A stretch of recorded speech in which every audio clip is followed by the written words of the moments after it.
பிரியமான சகோதரங்களே, பொது காலத்தினுடைய 30வது வாரம் 3ஆம் ஆண்டுக்குரிய வார்த்தைகள் இன்றைய திருப்பலிக்காக நமக்கு தரப்படுகின்றன.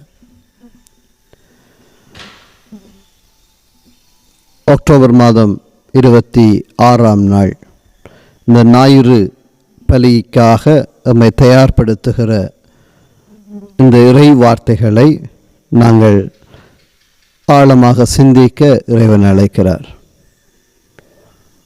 லூக்கா எழுதிய நற்செய்தியிலிருந்து இந்த வார்த்தை எடுக்கப்படுகிறது. அதிகாரம் 18 வசனங்கள் 9 முதல் 14 வரை. பரிசேயர் நின்று கொண்டு இவ்வாறு இறைவனிடம் வேண்டினார்: கடவுளே, நான் கொள்ளையர், நேர்மையற்றோர், விபசாரர் போன்ற மற்ற மக்களைப் போலவோ இந்த வரி தண்டுபவரைப் போலவோ இல்லாதது பற்றி உமக்கு நன்றி செலுத்துகிறேன். வாரத்தில் 2 முறை நோன்பிருக்கிறேன். என் வருவாயிலெல்லாம் 10 பங்கை கொடுக்கிறேன். ஆனால் வரி தண்டுபவர் தொலையில் நின்று கொண்டு வானத்தை அண்ணாந்து பார்க்க கூட துணியாமல் தம் மார்பில் அடித்து கொண்டு, கடவுளே, பாவியாகிய என் மீது இறங்கியருளும் என்றார். இயேசு பரிசேயர் அல்ல, வரி தண்டுபவரே கடவுளுக்கு ஏற்புடையவராகி வீடு திரும்பினார். ஏனெனில் தம்மை தாமே உயர்த்துவோர் தாழ்த்தப்பெறுவர், தம்மை தாமே தாழ்த்துவோர் உயர்த்தப்பெறுவர் என நான் உங்களுக்கு சொல்கிறேன் என்றார். பிரியமான சகோதரங்களே, யார் உயர்ந்தவன், யார் தாழ்ந்தவன்? யார் இறைவனுடைய பிரசன்னத்துக்கு உயர்த்தப்படுகிறவன், அல்லது யாருடைய வேண்டுதல் இறைவனுடைய பிரசன்னத்தை நாடுகிறது? யார் யாரெல்லாம் ஆண்டவருடைய பிரசன்னத்தை நாட முடியாமல் போகிறார்கள், யாருடைய சிவங்கள் எல்லாம் கேட்கப்படாமல் இருக்கிறது என்பதை இன்றைய நற்செய்தி வழியாக நாங்கள் பார்க்க முடிகிறது. எங்களுடைய தமிழர்களுடைய வாழ்க்கையிலே சாதியம் என்பதை நாங்கள் அவதானிக்கிறோம். இந்த சாதியத்தின் தன்மைகள், நான் உயர்ந்தவன், இவன் அல்லது இவள் தாழ்ந்தவள். எங்களுடைய சாதிதான் உயர்ந்த சாதி, இவர்களுடைய சாதி கீழ் சாதி என்று நாங்கள் சொல்லிக் கொள்ளுகிற ஒரு பழக்கம் இருக்க செய்கிறது. அல்லது ஒருவரை பார்த்து சாதியை சொல்லி பேசுவது. சில வேளை வேடிக்கை என்னவென்றால், ஒரே சாதியினராக இருக்கிற பொழுதும் இன்னொருவரை பார்த்து அதே சாதியினர் தாழ்ந்த சாதி என்று சொல்லப்படுகிறவருடைய சாதியை சொல்லி பேசுவதை அவதானிக்க முடிகிறது எங்களுடைய சமூகத்தில். அது 2 பக்கமும் நடக்கிற தன்மையை நாங்கள் அவதானிக்கிறோம். இங்கே உயர்ந்தவன் யார், தாழ்ந்தவன் யார்? இதுதான் நாங்கள் இன்றைய நாளில் கேட்கிற ஒரு கேள்வியாக இருக்கிறது. இன்றைய நாளிலே இறைவன் தருகிற வார்த்தைகளை நாங்கள் அலசி பார்ப்பது அவசியமாகிறது. சீராக் ஞான நூலிலிருந்து வருகிற முதல் வார்த்தையிலே அதிகாரம் 35 வசனங்கள் 12 தொடக்கம் 14, 16 தொடக்கம் 18 வசனங்களை நாங்கள் பார்க்கிற பொழுது, ஆண்டவர் எமக்கு நடுவராக இருக்கிறார். அந்த இறைவனிடம் ஒருதலை சார்பு என்பது கிடையாது. அவர் ஏழைகளுக்கு எதிராய் எவரையும் ஒருதலை சார்பாய் ஏற்க மாட்டார். இழைக்கப்பட்டோரின் மன்றாட்டை கேட்பார். கைவிடப்பட்டோரின் வேண்டுதலை புறக்கணியார். தம்மிடம் முறையிடும் கைப்பெண்களை கைவிடார். அது இறைவனுடைய விருப்பு தாழ்த்தப்பட்டவர்கள் சார்பாக இருக்கிறது என்பதை நாங்கள் அவதானிக்கிறோம். ஆண்டவரின் விருப்பத்திற்கு ஏற்றவாறு பணி செய்வோர் ஏற்றுக்கொள்ளப்படுகிறவர்கள். அவருடைய மன்றாட்டு முகில்களை எட்டும். தங்களை தாழ்த்துவோரின் வேண்டுதல் முகில்களை ஊடுருவி செல்லும். இங்கே நாங்கள் பார்க்கிற மிக ஆழமான ஒரு வசனம், தங்களை தாழ்த்துவோர். தாழ்த்தப்பட்டோர் அல்ல, தாழ்வு மனப்பான்மை கொண்டவர் அல்ல, மாறாக தங்களை தாழ்த்துவோர் அவர்களுடைய வேண்டுதல் முகில்களை ஊடுருவி இறைவனை நோக்கி செல்லும் என்று இறைவன் சொல்வதை நாங்கள் பார்க்கலாம். இந்த வார்த்தையைத்தான் இங்கே நாங்கள் பார்க்கிறோம் நற்செய்தியிலே பரிசேயன் அல்லது ஆயக்காரன், வரி தண்டுகிறவன், இருவரும் இறைவனை வேண்ட செல்லுகிறார்கள். பரிசேயன் ஆலயத்துக்குள்ளே நடுப்பகுதிக்கு செல்லுகிறான். தன்னுடைய பெருமைகள், தன்னுடைய வசதிகள், தான் செய்து வந்த அத்தனை வெற்றிகளையும் அங்கு அடுக்கடுக்காக சொல்லுகிறான். ஆனால் அந்த ஆயக்காரன் ஆலயத்துக்குள்ளும் வர முடியவில்லை, வானத்தை அண்ணார்ந்து பார்க்கவும் முடியவில்லை. அவன் மனம் தாழ்ந்தவனாக, தாழ்ச்சி கொண்டவனாக, அந்த ஆலயத்துக்கு வெளியே அண்ணாந்து பார்க்க முடியாதவனாய் இறைவனிடம் தன்னுடைய வேண்டுதலை சொல்லுகிறான். மார்பிலே நின்று கொண்டு வானத்தை அண்ணாந்து பார்க்க துணியாமல் தம் மார்பில் அடித்து கொண்டு, கடவுளே, பாவியாகிய என் மீது இறங்கியருளும் என்று அவன் வேண்டுதல் செய்கிறான். இங்கே பரிசேயனை நாங்கள் பார்க்கிற பொழுது தன்னுடைய வெற்றிகளையும் வெளியே இருந்த ஆயக்காரனுடைய அந்த நிலையையும் ஒப்பிட்டு பார்க்கிறான். தன்னை உயர்ந்தவனாக கருதுகிறான். இங்கே உயர்வு மனப்பான்மையை நாங்கள் பார்க்கிறோம். ஆனால் தன்னை இவன் தாழ்த்தி கொள்ளுகிற ஆயக்காரன், வரிதண்டுகிறவனை பார்க்கிறோம். இருவரிலே எவருடைய வேண்டுதல் கேட்கப்பட்டது என்பதை நாங்கள் அறிவோம். 11 பாடலை நாங்கள் பார்க்கிறோம். இந்த ஏழை கூவி அழைத்தான், ஆண்டவர் அவனுக்கு செவி சாய்த்தார். யார் அந்த ஏழை? அவன் பாவத்துக்குள்ளே வீழ்ந்து போனவன். ஆண்டவரே, பாவியாகி என் மீது இறங்கி அருளும் என்று தன்னுடைய பாவத்தை முன்வைக்கின்றான். அவன் உயர்த்தப்படுகிறவன். அவன் ஏழையாக, இறைவன் முன்னிலையில் ஏழையாக இருக்கிறான். ஆண்டவர் அவனுடைய வேண்டுதலுக்கு செவிசாய்க்கிறார். அவன் மன திருப்தியோடு அந்த ஆலயத்தின் பகுதியை விட்டு அவன் தன்னுடைய பணிகள் அல்லது தேவைகளுக்காக பயணிப்பதை நாங்கள் பார்க்க முடிகிறது. இன்றைய இந்த வார்த்தைகளோடு நாங்கள் பார்க்கிற வேளையிலே எவ்வாறு நாங்கள் எங்களுடைய வாழ்வை அலசி பார்க்கிறோம் என்பது முக்கியமாகிறது. 2 வகையான சிந்தனைகள் எங்களை உந்துகிறது. ஒன்று, நான் உயர்ந்தவன். 2வது, நான் தாழ்ந்தவன். எதிலே உயர்ந்தவன், எதிலே தாழ்ந்தவன் என்பதுதான் இங்கே கேள்வியாக நாங்கள் முன்வைக்க வேண்டியிருக்கிறது. இங்கே நாங்கள் பார்க்கிறோம், அந்த பரிசேயன் ஒப்பிடுதல் செய்கிறான். நாங்களும் எங்களுடைய வாழ்விலே ஒப்பிட்டு பார்ப்பது உண்டு. சில வேளைகளிலே சிலர் சொல்வார்கள், நான் பெரிய பணக்காரன் இல்லை, அவர்கள் நல்ல பணக்காரன், அவனோட வேன் இருக்குது, கார் இருக்குது, பெரிய வீடு இருக்குது. எங்கள் ஒவ்வொருவருடைய வாழ்க்கையிலும் ஒப்பிடுதல் தான் பல சிக்கல்களை கொண்டு வருகிறது. சில கணவன் மனைவிமாரிடம் ஏற்படுகிற பிரச்சனை, பெற்றோர் பிள்ளைகளிடம் ஏற்படுகிற பிரச்சனை, நண்பர்களிடம் ஏற்படுகிற பிரச்சனை, காதலர்களிடம் ஏற்படுகிற பிரச்சனை எல்லாம் நாங்கள் அவதானிக்கிற பொழுது அங்கு இதுவும் ஒரு தீமையாக வருகிறது. ஒப்பிட்டு பார்த்தல், என்னை பிறரோடு ஒப்பிட்டு கொள்ளுதல். சில வேளைகளிலே நாங்கள் பிறரோடு எங்களை ஒப்பிட்டு பார்த்து நாங்கள் நேர்மை உள்ளவர்கள், நாங்கள் இறைவனுள்ள பிரசன்னத்திலே மதிப்புள்ளவர்கள் என்று நாங்கள் எண்ண முடிகிறது. ஆனால் இந்த ஒப்பிட்டு பார்ப்பதை விட எங்களுடைய சுய நிலையை, எங்களுடைய அன்றாட விடயங்களை நாங்கள் அவதானிப்பதைத்தான் ஆண்டவர் எங்களிடம் எதிர்பார்த்து நிற்கின்றார். அது ஒவ்வொரு மனிதனும் தனித்தன்மை வாய்ந்தவன். சில வேளைகளை சொல்வார்கள், என்னை போல இந்த உலகத்திலே 7 பேர் இருக்கிறார்கள். அவ்வாறென்றால் பிரபல்யமான மனிதர்களைப் போல 7 பேர் எங்கே இருக்கிறார்கள்? அண்மையிலே செவ்வந்தி, அவள் சான்ற பார்வையுடைய கூடிய இன்னொரு பெண்ணை கொண்டு வருகிறார்கள், சாவகச்சேரி பெண். இருவரும் ஒரே தோற்றமுடையவர்களா? நிச்சயமாக இல்லை. ஆனால் சில அம்சங்கள் அங்கு ஒன்றாக இருக்கின்றன. அந்த சில அம்சங்கள் ஒன்றாக இருப்பது என்பது அவரை முழுமையாக பிரதிபலிக்க முடியாது என்பதை நாங்கள் காண முடியும். சில வேளைகளில் நாங்கள் இரட்டையர்களை பார்க்கிறோம். அந்த இரட்டையர்களை நாங்கள் அவதானிக்கிற பொழுது, அடையாள இரட்டையர்கள், அந்த அடையாள இரட்டையர்கள் இருவரையும் பார்க்கிற பொழுது கூட அவர்களிடம் வேறுபாடுகள் இருக்கிறது. கடவுள் எங்கள் ஒவ்வொருவரையும் தனித்தன்மையோடு படைத்திருக்கிறார். எங்கள் ஒவ்வொருவருக்காகவும் ஆண்டவர் உருவாக்கிய அந்த நிலை என்பது நாங்கள் தனித்துவமாக இந்த உலகத்திலே வாழ வேண்டும் என்பதுதான் இறைவனுடைய அழைப்பாக இருக்கிறது.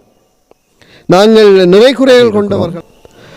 ஆகவே நாங்கள் பிறரோடு எங்களை ஒப்பிட்டு பார்ப்பதில் அல்ல, அந்த ஒப்பிடுதல் வீண் விளைவுகளுக்கு இட்டு செல்லுகிறது என்பதை இயேசு சுட்டிக்காட்டுகிற முதலாவது செய்தியாக இருக்கிறது. இந்த ரெண்டு வகையான ஒப்பீடுகள் இருக்கின்றன. ஒன்று, நம்மை பிறரோடு ஒப்பிட்டு உயர்வாகவோ தாழ்வாகவோ எண்ணுவது. அது உடல் அழகு அடிப்படையில் இருக்கலாம். அவன் அழகானவன், நான் அழகற்றவன். அவன் திறமை அடிப்படையிலே மற்றவரிடம் பல திறமைகளிடம் இருக்கிறது, என்னிடம் எந்த திறமையுமே இல்லை என்று சொல்லிக் கொள்வது. அல்லது குடும்ப பின்னணியிலே அவர் உயர்ந்த சாதியை சேர்ந்தவர், மற்றவர்கள் தாழ்ந்த சாதியை சார்ந்தவர்கள். பணம் சொத்து அடிப்படையிலே அவன் பணக்காரனாக இருக்கிறான், நான் ஏழையாக இருக்கிறேன். இவ்வாறு நாங்கள் ஒப்பிட்டு பார்ப்பது உண்டு. இரண்டாவது ஒப்பிடுதல் எவ்வாறு இருக்கிறது என்றால், நம்மோடு கூட உள்ளவர்களை மற்றவர்களோடு ஒப்பிட்டு அவர்களை எடை போடுவது. பல பெற்றோர்களும் ஆசிரியர்களும் செய்கிற ஒரு மிகப்பெரிய தவறு இருக்கிறது. அதுவும் அந்த மாணவனை பார், நீயும் இருக்கிறியே, நீ உண்ட தலைக்குள்ள களிமண்ணையா வைத்திருக்கிறாய் என்று சில ஆசிரியர்கள் மாணவர்களை பார்த்து கேட்பது உண்டு. நான் நினைக்கிறேன், அந்த மாணவனிடம் களிமண் இருந்தால் அதை கொண்டு எவ்வாறான விடயங்களை நாங்கள் உருவாக்க முடியும்? பல்வேறு விதமான பாத்திரங்களை படைக்கிற குயவனை பார்க்கிறோம் களிமண்ணில் இருந்து. ஆகவே அந்த ஒரு மாணவனை இன்னொரு மாணவனோடு ஒப்பிட்டு பார்த்து அவர்களை தாழ்ந்தவர்கள் ஆக்குதல் அல்லது அவருடைய மனதிலே ஒரு தாழ்வு மனப்பான்மையை உருவாக்குதல் என்பது ஒரு பிழையான விடயமாக இருக்கிறது. தந்தை ஒருவர் தன் மகனிடம், உன் வயதில் ஆபிரகாம் லிங்கன் எவ்வளவு நன்றாக சுறுசுறுப்பாக படித்தார் தெரியுமா, நீயும் இருக்கிறியே, நீ மிகப்பெரிய சோம்பேறி என்று தன்னுடைய மகனை பார்த்து சொன்னாராம். அப்பொழுது மகன் கொஞ்சம் சளைக்காமல், ஆபிரகாம் லிங்கன் என் வயதில் சுறுசுறுப்பாக படித்தது ஒரு புறம் இருக்கட்டும், உங்கள் வயதில் அமெரிக்க நாட்டின் ஜனாதிபதியாகிவிட்டாரே, நீங்கள் மட்டும் ஏன் இவ்வாறு வீட்டில் இருக்கிறீர்கள் என்று மகன் தகப்பனை பார்த்து கேட்டான். சிந்திக்க தூண்டுகிற ஒரு உரையாடலாக இருக்கிறது. நாங்கள் ஒப்பிட்டு பார்க்கிற பொழுது எங்களுடைய நிலையை நாங்கள் சற்று அவதானிப்பது அவசியமாகிறது. இந்த ஒப்பிட்டு பார்த்தலிலே சில வேளைகளிலே எமக்குள்ளே பல்வேறு விதமான மனப்பாங்குகள் உருவாகின்றன. சில வேளைகள் எங்களிடம் உயர்வு மனப்பான்மை இருக்கிறது, இன்னும் சிலரிடம் தாழ்வு மனப்பான்மை இருக்கிறது. இந்த உயர்வு மனப்பான்மை உள்ளவர்கள், தாழ்வு மனப்பான்மை உள்ளவர்கள், அந்த இரண்டு சாராருடைய நிலையை நாங்கள் என்று அலசி பார்க்க உங்களை கேட்கிறேன். எங்களிடம் எந்த மனப்பாங்குகளை உந்தி தள்ளுகிறது? ஒரு மனிதனிடம் இந்த ஒப்பிட்டு பார்க்கிற பொழுது அவனிடம் அல்லது அவளிடம் உயர்வு மனப்பான்மை இருந்தால் அவனிடம் கர்வம் உருவாகிறது. உதாரணமாக, ஒரு மனிதன் தன்னை விட தாழ்நிலை இருப்பவரோடு தன்னை ஒப்பிடும் போது கர்வம் அடைய ஆரம்பிக்கிறான். இதுதான் பரிசேயன் செய்த தவறாக இருக்கிறது. பல நல்ல காரியங்கள் அவன் செய்திருந்தாலும் அவரது கர்வம் காரணமாக அவை கடவுள் முன்னிலையில் ஒன்றுமில்லாமல் ஆகிவிட்டன என்பதை நாங்கள் அவதானிக்கிறோம். அவனுடைய சபம் ஏற்றுக்கொள்ளப்படவில்லை. இன்று கூட ஆலயத்துக்கு ஒழுங்காக வருகிற, ஓரளவுக்கு அப்பழுக்கற்ற வாழ்வு நடத்துகிற கத்தோலிக்கர்கள் கல்வம் என்ற அகம்பாவத்தில் வாழ்வதை நாங்கள் அவதானிக்கிறோம். மற்றவர்களை விட தங்களுடைய வாழ்வு உயர்வானது என்று பெருமை கொள்ளுகிறோம். இப்படிப்பட்ட கர்வத்தோடு நாங்கள் செயற்படுகிற பொழுது, வாழுகிற பொழுது, நாங்கள் இறைவனுக்கு முன்னிலையிலே நிற்க தகுதியற்றவர்களாகி போகிறோம். இறைவனுக்கு முன் தகுதியுள்ள கூடியவர்களாக நாங்கள் வாழ வேண்டுமாக இருந்தால் நாங்கள் கர்வத்தை களைந்து இறைவனுடைய பிரசன்னத்திலே எங்களை தாழ்த்தி கொள்வது அவசியமாகிறது. இன்னும் ஒரு சாராரை நாங்கள் பார்க்கிறோம், தாழ்வு மனப்பான்மையும் திருப்தியின்மையும் எங்களுடைய வாழ்வில் வருகிறது. நாங்கள் எங்களை பிறரோடு ஒப்பிடுகிற பொழுது, பிறரோடு நம்மை ஒப்பிடுகிற வேளையிலே நம்மை விட மேலானவராக அவர் இருக்கிறார் என்றால் அது நமக்கு தாழ்வு மனப்பான்மையும் நமது வாழ்வை பற்றிய திருப்தியின்மையும் கொண்டு வருகிறது. நம்மிடம் இது இல்லையே, அது இல்லையே என்று சொல்லி அவற்றுக்காக நாங்கள் ஏங்க ஆரம்பிக்கிறோம். ஆகவே அது எங்களுடைய மனதில் ஒரு திருப்தியற்ற தன்மையை உருவாக்குகிறது. நான் மற்றவருடைய குறைந்தவன் என்கிற எண்ணம் ஏற்படுகிறது. இவ்வாறான ஒப்பிடுதல்கள் சில வேளைகளில் எங்களுக்குள்ளே பொறாமையையும் பிறரை பழிவாங்குகிற தன்மைகளையும் உண்டு பண்ணுவதை நாங்கள் பார்க்கிறோம். இந்த ஒப்பிடுதல்லாம் பல இடங்களிலே அரசியல் தலைவர்களுக்குள் உருவாகி இருக்கிறது, அல்லது பல குடும்பங்களிலே உருவாகி இருக்கிறது, பல பிள்ளைகளுக்குள்ளே உருவாகி இருக்கிறது. சில வேளைகளிலே ஒரு குழந்தை தன்னுடைய வீட்டிலே தன்னுடைய தாயானவர் தன்னுடைய மகனுக்கு கூடுதலான கவனத்தையும் மகளுக்கு குறைவான கவனத்தையும் கொடுக்கிற பொழுது அந்த குழந்தை நான் கவனமற்று இருக்கிற அந்த தன்மையின் அடித்தளத்திலே தன்னை தாழ்த்தி கொள்ளுகிறார், அல்லது தாழ்வு மனப்பான்மை அல்லது தாழ்வு சிக்கலுக்குள்ளே அவள் உள்ளாகிறதை நாங்கள் அவதானிக்கிறோம். அதே வேளையிலே தன்னுடைய பெற்றோரால் கூட கவனம் செலுத்தப்படுகிறோம் என்பதை அவதானிக்கிற அந்த குழந்தை மற்றவரை விட எனக்கு உயர்வாக கிடைக்கிறது என்கிற பொழுது ஒரு உயர்வு மனப்பான்மை சிக்கலுக்குள்ளே அந்த குழந்தை பயணிக்க ஆரம்பிக்கிறது. ஆக இரண்டு பேருமே அந்த மன சிக்கலுக்குள்ளே தான் தவித்து நிற்பதை நாங்கள் பார்க்கிறோம். ஆகவே இன்றைய இந்த நாளில் நாங்கள் எவ்வாறு தாழ்வு மனப்பான்மை உயர்வு மனப்பான்மை செயற்பாடுகள் அமைகிறது என்பதையும் சற்று அவதானிக்க உங்களை அழைத்து நிற்கிறேன். ஒரு சுய மதிப்பீட்டின் அடிப்படையில் நாங்கள் பார்க்கிற வேளையிலே உயர்வு மனப்பான்மை உள்ளவர் தன்னை மற்றவர்களை விட உயர்ந்தவராக கருதுவார். ஆனால் தாழ்வு மனப்பான்மை உள்ளவர் தன்னை மற்றவரை விட மிக தாழ்ந்தவராக கருதுவார். அது சாதியத்தினாலும் உருவாகலாம், பொருளாதாரத்திலும் உருவாகலாம், கல்வி வாழ்க்கையினாலும் உருவாகலாம், நாங்கள் அடைகிற வெற்றிகளாலும் இவை உருவாகலாம். நாங்கள் பிறரை நோக்கிய பார்வையை நாங்கள் பார்க்கிற பொழுது உயர்வு மனப்பான்மை உள்ளவர் எவ்வாறு பார்ப்பார் என்றால் மற்றவர்களை இழிவுபடுத்தி குறைத்து மதிப்பிடுவார். அந்த பரிசேயன் செய்த சொன்னது போல அந்த ஆயக்காரனை போல என்று அவர் குறிப்பிடுகிறார். அந்த சாதிக்காரனை போல அல்லாமல் நான் உயர்ந்த சாதியிலே பிறந்திருக்கிறேன் அல்ல உயர்ந்த பட்டப்படிப்புகளை பெற்றிருக்கிறேன் என்றெல்லாம் நாங்கள் எங்களை மதிப்பிடுவது உண்டு. மற்றவர்களை பார்க்கிற விதம். தாழ்வு மனப்பான்மை என்ன செய்வார்?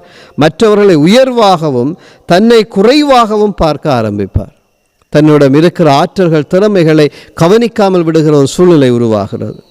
இந்த உணர்ச்சி நிலையிலே நாங்கள் பார்க்கிற பொழுது இந்த உயர்வு மனப்பான்மை உள்ளவரிடம் தற்பெருமையும் ஆணவமும் நான் முதல் சொன்னது போல கர்வமும் அவருடைய வாழ்விலே அதிகரிக்க ஆரம்பிக்கிறது. ஆனால் தாழ்வு மனப்பான்மை உள்ளவரிடம் குற்ற உணர்வும் மனச்சோர்வும் தன்னிலேயே ஒரு சந்தேகமும் உருவாக ஆரம்பிக்கும். நான் மற்றவனை விட வடிவா இல்லையா, மற்றவனுடைய சொத்து இருக்கிறதா இல்லையா, மற்றவனிடம் நான் தாழ்ந்தவனாக ஏன் படைக்கப்பட்டேன், இவ்வாறான விடயங்கள் அவனுக்குள்ளே அல்லது அவளுக்குள்ளே ஒரு தாழ்வு சிக்கலை உருவாக்குகிறது. இந்த தன்னம்பிக்கையை நாங்கள் பார்க்குற வேளையிலே இந்த உயர்வு மனப்பான்மை உள்ளவர்களிடம் அதிகப்படியான தன்னம்பிக்கை அல்லது தற்பெருமை அது தற்பெருமையாக உருவாகிறது, அதிகப்படியானது. ஆனால் தாழ்வு மனப்பான்மை உள்ளவர்களிடம் தன்னம்பிக்கையும் ஊக்கமின்மையும் தன்னம்பிக்கையின்மையும் ஊக்கமின்மையும் அதிகரிக்கிறது. ஆகவே அவர்கள் ஒரு காரியத்தை முன்னெடுப்பதிலே பின்வாங்குகிறவர்களாகவே இருப்பார்கள். நாங்கள் ஒரு காரியத்தை முன்னெடுக்க முயல அழைக்கப்படுகிறோம். நடத்தையின் அடித்தளத்திலே நாங்கள் பார்க்கிற பொழுது இவர்களிடம் உயர்வு மனப்பான்மையிடம் அதிகார தொனி இருக்கும், மற்றவர்களை தாழ்த்தி பேசுகிறவர்களாக இருப்பார்கள். பிறர் முன்னிலையிலே தாங்கள் உயர்ந்தவர்கள் என்றும் ஏனையவர்களை மதிக்காத ஒரு தன்மை இருக்கும். அது வார்த்தைகளிலே வரும். ஒருவருடைய சாதியை இழிவாக சொல்லி பேசுதல் அல்லது ஒருவருடைய கல்வி அறிவை பற்றி தான் கூடுதலாக இருப்பதனால் பெரிய கர்வமடைந்து அவரை தாழ்த்தி பேசுதல், பிறரை மதிக்காமல் இருத்தல். பல இடங்களில் நாங்கள் பார்க்கிறோம் அந்த மதியாமை என்பது இன்றைய ஒரு பிரதானமான விடயமாக மாறிக்கொண்டிருக்கிறது. ஆகவே நாங்கள் பிறரை மதியாதிலிருந்து மதிக்கிற தன்மைக்கு நாங்கள் பிரவேசிக்க அழைக்கப்படுகிறோம். ஆனால் இந்த தாழ்வு மனப்பான்மை உள்ளவர்களிடம் கூச்சம் இருக்கிறது, வெக்கம் இருக்கிறது, முடிவெடுக்க தயங்குகிற தன்மை இருக்கிறது. அந்த சமூகத்திலிருந்து அல்லது பெரியவர்கள் மற்றவர்கள் கூடுகிற இடத்திலிருந்து தன்னையே ஒதுக்கி கொள்ளுகிற ஒரு நிலை உருவாகிறது. எனவே நாங்கள் எங்களுடைய வாழ்விலே ஒப்பிட்டு பார்ப்பது நிறுத்தி கொள்வோம். பிறரோடு என்னை நான் ஒப்பிட்டு பார்ப்பதில் அல்ல, நாங்கள் எங்களுடைய அன்றாட சாமானிய நிலையிலே எங்களை அவதானிக்க ஆரம்பிப்போம். ஆகவே அந்த உயர்வு மனப்பான்மை உள்ளவர் தன்னுடைய நிலையை சற்று சிந்தித்து பார்ப்பது அவசியம். எந்த வகையிலே நாங்கள் உயர்ந்தவராக இருக்கிறோம்? இதெல்லாம் கடவுள் கொடுத்த கொடைகளாக இருக்கின்றன, கடவுள் நமக்கு தந்த ஆசீர்வாதங்களாக இருக்கின்றன. அது தொழிலாக இருக்கலாம் அல்லது எங்களுடைய படிப்புகளாக இருக்கலாம், நாங்கள் அடைந்த வெற்றிகளாக இருக்கலாம். எனவே நாங்கள் அந்த வெற்றிகளை நாங்கள் ஆண்டவர் முன்னிலையிலே நன்றியை உடையவர்களாக இருக்க வேண்டுமே அன்றி அதை வைத்து நாங்கள் பிறரை அடக்கி ஆள்வதை நாங்கள் தவிர்த்து கொள்ள வேண்டும். ஆகவே தாழ்வு மனப்பான்மை உடையவர்கள் வெட்கம், கூச்சம், முன்வரா தன்மைகள் அல்லது பலர் கூடுவத இடத்திலிருந்து தன்னை ஒதுக்கிக் கொள்ளுதல் என்கிற நிலையை மாற்றிக்கொள்ள வேண்டும். இறைவன் என்னை தனித்துவமாக படைத்திருக்கிறார். எனவேதான் அந்த ஆயக்காரன் ஆலயத்துக்குள் வர முடியவில்லை, வானத்தை அண்ணாந்து பார்க்க முடியவில்லை. ஆலயத்துக்கு வெளியே குனிந்து நின்றவனாக, தன்னுடைய மனதை தாழ்த்தியவனாக, தாழ்வு மனப்பான்மையோடு அல்ல, தன்னை தாழ்த்துகிறான். ஆண்டவருடைய பிரசன்னத்திலே தன்னுடைய நிலை உணர்ந்து கொள்ளுகிறான். எவ்வாறு மன்றாடுகிறான்? கடவுளே, பாவியாகிய என் மீது இறங்கி அருளும். இதுதான் அவன் சொன்ன அந்த செபம் 4 வார்த்தைகள் கொண்டதாக இருக்கிறது. ஆனால் இந்த பரிசேயனுடைய செபம் நீண்டதாக இருக்கிறது, பல வசனங்கள் கொண்டதாக இருக்கிறது, அங்கு பிறரோடு ஒப்பிடுவதாக இருக்கிறது. ஆகவே பலவற்றை பேசுவதனால், பல நேரம் இருப்பதனால் எமது செபங்கள் கேட்கப்படுவதில்லை. அந்த செபம் என்னுடைய உள்ளார்ந்த நிலையிலே, என்னுடைய அன்றாட வாழ்க்கையின் போராட்டங்களோடு ஆண்டவரிடம் உம்மை அர்ப்பணிப்பதிலே தான் அந்த செபம் அர்த்தமுள்ளதாக இருக்கிறது. என்னுடைய பாவம் ஒன்றை நினைத்து, ஆண்டவர் இந்த பாவத்தோடு தான் நான் இன்று இந்த பலியிலே பங்கெடுக்க வந்திருக்கிறேன், என்னை மன்னியும் என்று கேட்போமாக இருந்தால் அது அற்புதமான வேண்டுதலாக மாறுகிறது, மன்னிப்பாக மாறுகிறது, சுபமாக மாறுகிறது. எனவே நாங்கள் பிறரோடு ஒப்பிடுதலை தவிர்த்து கொண்டு உயர்வு மனப்பான்மையிலும் தாழ்வு மனப்பான்மையிலும் இருந்து நாங்கள் விடுபட்டு கர்வமற்றவர்களாக, பிறரோடு சாமானிய எண்ணங்களோடு பழகுபவர்களாக, பிறரோடு தோழமை கொள்ளுகிறவர்களாக, சில வரையறைகளை வைத்து நாங்கள் தள்ளி வைக்காமல் எல்லோரையும் இறைவன் படைத்திருக்கிறார், தனித்துவமாக படைத்திருக்கிறார் என்பதை உணர்ந்து அனைவரையும் அன்பு செய்கிறவர்களாக, அரவணைக்கிறவர்களாக, தட்டி கொடுக்கிறவர்களாக இருக்க அழைக்கப்படுகிறோம். நாங்கள் எங்களுடைய வாழ்விலே யார் இவர் என்கிற முத்திரைகளை தேடித் தெரியாமல், எல்லைகளை தேடித் தெரியாமல், இவன் இறைவனுடைய படைப்பு, இவள் இறைவனுடைய சாயலாகவும் உருவத்திலும் படைக்கப்பட்டிருக்கிறாள் என்பதை உணர்வோம் என்றால் இறைவனுடைய பிரசன்னத்திலே நானும் நீங்கள் ஒவ்வொருவரும் மதிப்புள்ளவர்களாக மாறுகிறோம். இறைவனுக்கு மதிப்பு கொடுப்போம், மயிலவர்களை மதிப்போம், எல்லைகளை தாண்டி ஒரு சகோதரத்துவத்தோடு அனைவரையும் ஏற்றுக்கொள்ள முயல்வோம். ஆமேன்.